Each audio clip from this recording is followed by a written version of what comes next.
Hello, Bat here for RPG Day 2018, Day 30. Share something you learned from playing your character.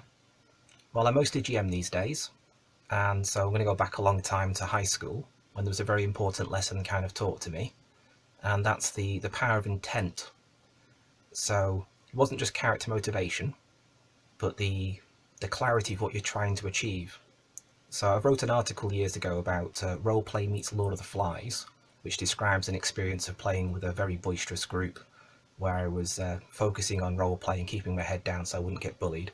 And fortunately, for the most part, was a very enjoyable experience at that age. And crucially, they're the only actual lunchtime gaming group that I was allowed to be part of until the third year when I was a librarian. We took over the library and just basically gamed all the time, like 5 minutes of putting books on the shelves and then gaming.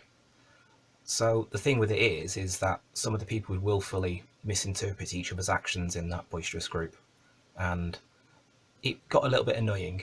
So with myself, I was trying to get across more clearly what I was trying to achieve and to make it less open to, a pun or a silly comment.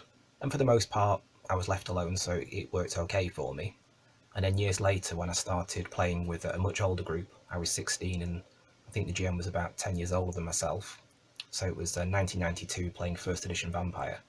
And it was a bit intimidating being with adults because, again, the layers of depth that they could go to and all the knowledge that they had.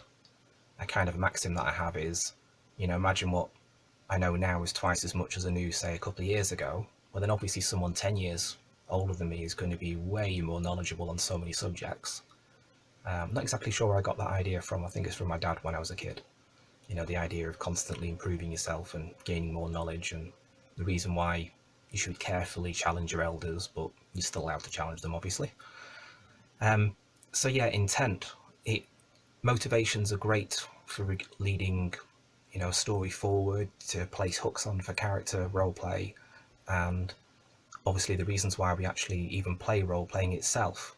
That's a motivation, and the motivation is generally to have fun, socialize, to explore new ideas. But the intent aspect is about clarity, and I found that as I GM'd more and more over the years, that especially when I was at conventions or when I started working at KGC Games as well, it was possible that there was so many different people I was meeting and lots of different diverse opinions about stuff and their pop cultural references. The further they were away from my Venn diagram of things that I typically thought about and approach things with a certain mental framework, my mental schema for how to think about concepts. It's like, oh, well, what do they mean about this? And as I started playing with more international players, this became more evident as well. So it was useful as a GM to sort of say to them, well, what's your intent, what you're trying to achieve? And so that lesson is stuck through my role playing since those early semi-violent, well, not really violent, punching on the arms, Lord of the Flies type gaming group, up until the days now when I tend to go with the leading question of, what's your intent in this action? And it allows players to then set their characters' actions as well as lead the narrative forward. It's describe what you want to do next. So yeah, intent.